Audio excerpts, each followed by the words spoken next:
gonna tell you one thing and one thing only. You best be making some gains. Better make some gains when you walk, when you talk, when you sleep and when you creep. Let's make some gains right now while we're driving. Driving while gaining! Yes, I am your host, the Swolenormous. And I got a great question. I wanted to turn it right into a DWG as soon as possible. It's about reaching your goals and maintaining. So what does it mean to maintain? I mean, first off, you have to reach your goals. So let's assume that you were trying to achieve a certain body fat percentage, a certain strength. You were trying to achieve a certain look. Whatever you did in the gym with fitness, you saw progress, and you're either there or you're getting really close to right where you want to be.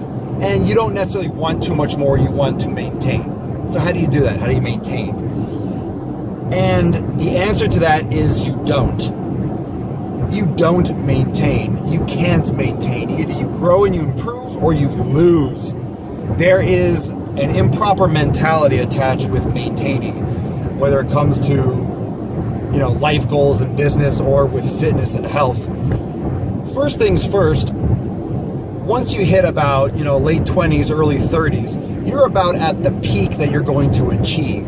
And what I mean is you are right about the time when you can have the best reaction time. You can grow the most muscle mass naturally. Doesn't mean to say you can't get bigger when you're in your late 30s, but generally everyone has a peak, like a range, with a standard deviation of where they're going to be able to be at their optimal, whatever that may be. Obviously, a 30-year-old in their peak is better looking in general, that is very subjective, than a 90-year-old in a 90-year-old's peak physique. So you have a time frame, you have a window where you will be potentially at the best where you'll ever be able to be, in your own subjective opinion. Don't get depressed about this. This is just trying to put things into perspective here. So when you're looking to maintain, that mentality is kind of like you're shooting for here. You got to shoot for the stars. You got to shoot for the sky, because if you're only trying to aim for a certain level, chances are you're going to be falling short of that level a lot with your training. If you're just going there treading water, if you're going to the gym with, I'm just going to do a little bit and maintain, guess what? You're going to lose ground. You're going to fall behind.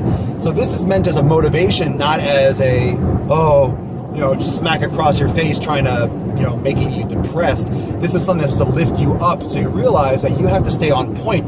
You have to always be in the mentality of growing, doing a little better, getting a little bit more, a little bit more involved and aggressive with your training. Doesn't mean you have to go heavier or pound on your joints more, but take things more seriously, because as you get older, as you move forward, as your body has experienced all of the stress of your entire life and fitness up to that point, you need to work a little harder. You need to pay a little bit more attention. You need to be a little bit more in tune with what's going on with your body so you can continue to see further progress. Okay? So not talking about, just trying to hit around the bullseye. You want to be on target as best you can. That way you can be at your highest ability and your best physique for as long as you can. So once you see your goal, once you reach your goals, in all honesty, it's easier to stay around and quote unquote, tread water or maintain that level of conditioning.